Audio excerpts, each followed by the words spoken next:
জলবায়ু পরিবর্তনের ফলে বিশ্বব্যাপী স্বাস্থ্য ঝুঁকি বাড়ছে। প্রতি বছর জলবায়ু পরিবর্তনজনিত অসুস্থতায় প্রাণ হারাচ্ছে ৭০ লাখ মানুষ। আগামী 10 বছরে যা আরও বাড়বে। মঙ্গলবার প্রকাশিত বিশ্ব স্বাস্থ্য সংস্থার এক প্রতিবেদনে এমন তথ্য উঠে এসেছে। The impact of global warming on human health is growing at a record-breaking pace. That's according to a report out today in the Lancet Medical Journal. জলবায়ু পরিবর্তনের ফলে বিশ্বব্যাপী প্রাকৃতিক দুর্যোগ বাড়ছে। সুপেয় পানির সংকটের পাশাপাশি দেশের উপকূলীয় অঞ্চলে লবণাক্ততা বাড়ছে। এর নেতিবাচক প্রভাব পড়ছে উপকূলীয় অঞ্চলের মানুষের দৈনন্দিন জীবনে। সবচেয়ে বেশি স্বাস্থ্য ঝুঁকিতে রয়েছে সেসব এলাকার নারীরা। আশঙ্কাজনক হারে হুমকির সম্মুখীন হচ্ছে প্রজনন স্বাস্থ্য। The Bay of Bengal and these communities that have been really hit hard by cyclones is that the climate, and that includes direct impacts on their sexual and reproductive health outcomes. জলবায়ু পরিবর্তন বর্তমানে অন্যতম উদ্বিগ্নের কারণ, যা শুধু একটি পরিবেশগত সমস্যাই নয়, বরং নানাভাবে মানব জীবনে গভীরভাবে আঘাত হানছে। জলবায়ু পরিবর্তনের ফলে সৃষ্ট বৈশ্বিক উষ্ণায়ন বাড়ছে, যার কারণে প্রাকৃতিক আচরণ ক্রমশ বদলে যাচ্ছে। এর প্রভাব বাংলাদেশের মতো দেশগুলোতে ভয়াবহ রূপ নিচ্ছে। বাংলাদেশের বন্যা এর একটি উদাহরণ। বাংলাদেশ প্রতি বছর যে দেশের বহু অঞ্চলে দিয়ে আসছে বন্যা, আর সঙ্গে নিয়ে আসা অগণিত মানুষের জীবনে দুর্ভোগ। কিন্তু এই প্রাকৃতিক দুর্যোগে সবচেয়ে বেশি ক্ষতিগ্রস্ত হয় নারীরা, বিশেষত গর্ভবতী ও প্রসূতি নারীরা। স্যানিটেশনের অভাব, খাবার ও পরিষ্কার পানির সংকট, এই পরিস্থিতি শুধু তাদের শারীরিক স্বাস্থ্য নয়, প্রজনন স্বাস্থ্যকেও চরম ঝুঁকিতে ফেলে দেয়।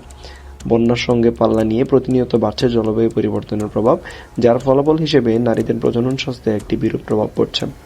এই সংকটময় মুহূর্তে অনেক নারী সময়মতো প্রাথমিক চিকিৎসা পান না, ফলে তাদের ও নবজাতকদের জীবন ঝুঁকির মুখে পড়ে।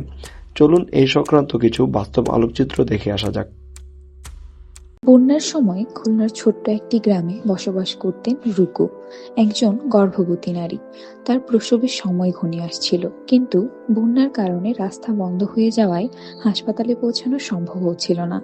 গ্রামে এক পুরনো ধাত্রী প্রসবে সাহায্য করতে এসেছিলেন, তবে ধাত্রী কিছুটা অভিজ্ঞতা কম ছিল এবং তার কাছে আধুনিক চিকিৎসার সরঞ্জাম ছিল না। রুকুর যন্ত্রণার তীব্রতা বাড়তে থাকলে ধাত্রী প্রসব করানোর চেষ্টা করেন, কিন্তু ধাত্রীর ভুলের কারণে শিশুটির মাথা ঘুরে যায় এবং শ্বাসরোধের ফলে শিশুটি মারা যায়। এছাড়া রুকুর শরীরে অতিরিক্ত রক্তক্ষরণ হয়, কিন্তু ধাত্রী সঠিকভাবে তা নিয়ন্ত্রণ করতে পারলেন না। তার অদক্ষতায় রুকু মৃত্যুবরণ করেন। পটুয়াখালীর উপকূলীয় গ্রাম চরবালিয়ায় বসবাস করতেন ফাতেমা বেগম। গ্রামের অধিকাংশ মানুষই লবণাক্ত পানির কারণে স্বাস্থ্য ঝুঁকিতে ছিলেন। ফাতেমা গর্ভবতী হওয়ার পর থেকেই ডাক্তাররা তাকে বিশেষ সতর্ক থাকতে বলেছিলেন, কারণ লবণাক্ত পানির ফলে তার উচ্চ রক্তচাপ দেখা দিয়েছিল। গর্ভাবস্থার শেষের দিকে তার অবস্থা খারাপ হলে গ্রামের দাইমা আমিনাকে ডেকে আনা হয়। ধাত্রী প্রসব করানোর সময় পর্যাপ্ত যন্ত্রপাতি ও স্যানিটেশনের অভাব ছিল, যা ফাতেমার এবং নবজাতকের জীবনের জন্য ঝুঁকিপূর্ণ হয়ে ওঠে। ধাত্রীর অভিজ্ঞতা থাকলেও জটিলতা দেখা দিলে সে পরিস্থিতি সামলাতে পারছিল না, ফলে নবজাতক শ্বাসকষ্ট নিয়ে জন্মগ্রহণ করে এবং মা রক্তক্ষরণের কারণে দুর্বল হয়ে পড়েন। বাংলাদেশের মতো বন্যাপ্রবণ অঞ্চলে নারীরা প্রজনন স্বাস্থ্য সংক্রান্ত নানাবিধ ঝুঁকির সম্মুখীন হন। তাদের মধ্যে রুকু, ফাতেমার মতো অসংখ্য নারী রয়েছে যারা বন্যার সময় নিরাপদ প্রসব, স্বাস্থ্যসেবা এবং প্রজনন অধিকার থেকে বঞ্চিত হন। পূর্বে নেওয়া বিভিন্ন উদ্যোগ স্বল্পমেয়াদী প্রভাব ফেললেও সমস্যাগুলো দীর্ঘমেয়াদী সমাধান দিতে ব্যর্থ হয়েছে।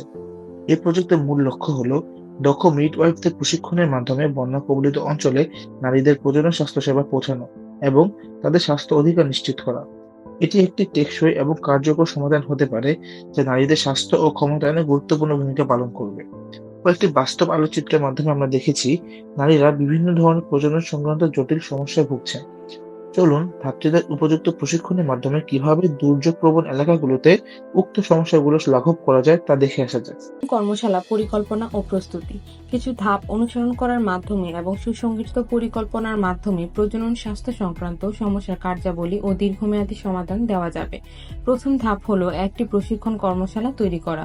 এই কর্মশালা হতে পারে স্থানীয় কোনো কমিউনিটি সেন্টারে, একটি স্কুলে বা এমনকি অস্থায়ী শিবিরেও। দ্বিতীয় ধাপে প্রশিক্ষকদের নিয়োগ। ধাত্রীদের প্রশিক্ষণ কার্যক্রমে মান নিশ্চিত করতে দক্ষ এবং অভিজ্ঞ প্রশিক্ষক নিয়োগ অত্যন্ত গুরুত্বপূর্ণ। প্রশিক্ষক নির্বাচনের বিবেচ্য বিষয়: অভিজ্ঞতা ও দক্ষতা। প্রসূতিবিদ, গাইনোকোলজিস্ট, সার্টিফাইড ধাত্রী, নার্সিং বিশেষজ্ঞ, জনস্বাস্থ্য বিশেষজ্ঞ এবং অভিজ্ঞ গ্রামীণ ডাক্তার। যোগাযোগ দক্ষতা ও স্থানীয় ভাষায় জ্ঞান। স্থানীয় নারীদের সঙ্গে কার্যকরভাবে কাজ করতে পারদর্শী। দুর্যোগ ব্যবস্থাপনা, দুর্যোগ পরিস্থিতিতে কাজের অভিজ্ঞতা ও দলগত কাজের মানসিকতা।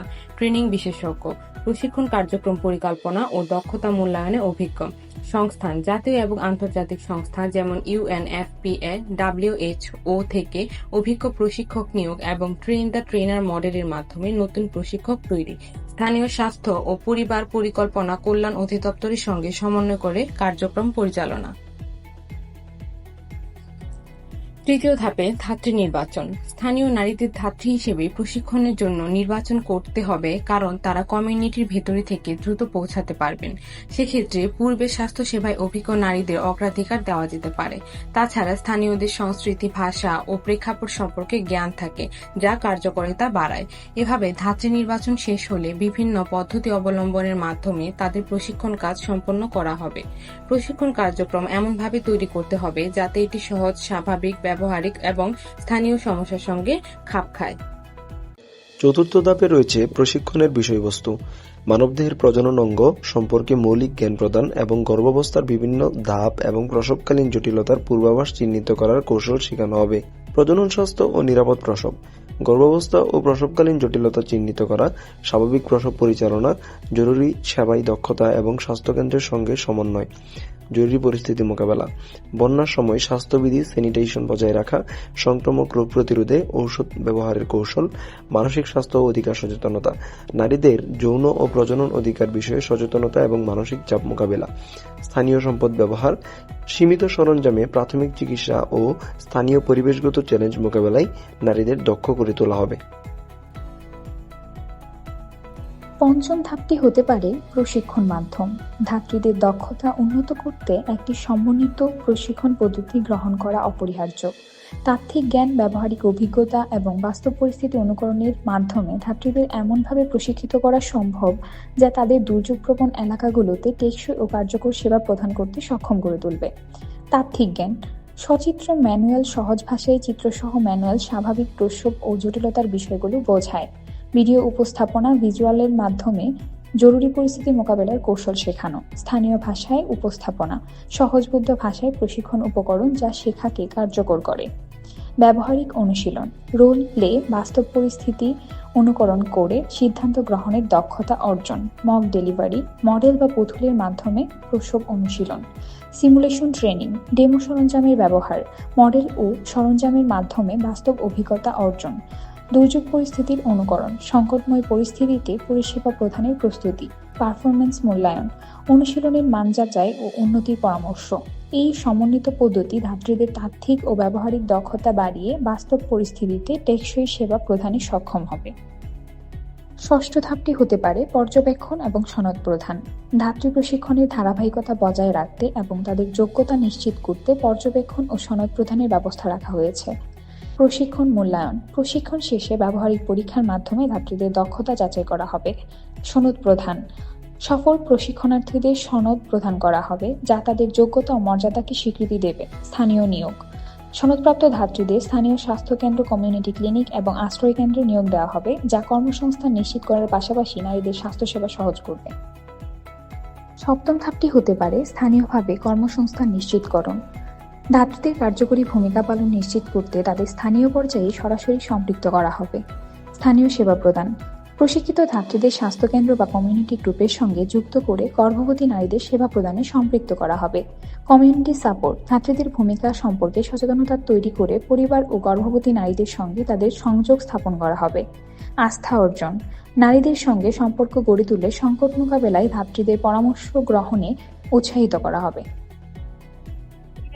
এটিই ছিল আমাদের পর্যবেক্ষণ ও চিন্তা ভাবনার কিছু দিক, যেখানে আমরা দেখলাম কিভাবে জলবায়ু পরিবর্তন নারীদের প্রজনন স্বাস্থ্য ও জীবনযাত্রার উপর প্রভাব ফেলছে। বিশেষ করে বিপদগ্রস্ত অঞ্চলে নারীদের ক্ষেত্রে এর প্রভাব খুবই তীব্র। আমাদের গবেষণার মাধ্যমে স্পষ্ট হয়েছে যে প্রাকৃতিক দুর্যোগ মোকাবেলার ক্ষেত্রে স্বাস্থ্যসেবার মান উন্নয়ন করা খুবই গুরুত্বপূর্ণ। পাশাপাশি উপযুক্ত পরিকাঠামো তৈরি এবং মহিলাদের জন্য সচেতনতা বৃদ্ধির প্রয়োজনীয়তা উক্ত সমস্যা লাঘব করতে সহায়ক হতে পারে।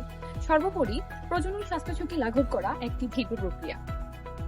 তাই আমাদের সকলের সম্মিলিত প্রচেষ্টা এবং উপরোক্ত পদক্ষেপগুলো বাস্তবায়নের মাধ্যমে নারীদের প্রজনন স্বাস্থ্য নিশ্চিত করা যাবে। তাই সকলেই একস্বরে বলতে পারি, নারী স্বাস্থ্যের অধিকার, নিরাপদ পৃথিবীর অঙ্গীকার।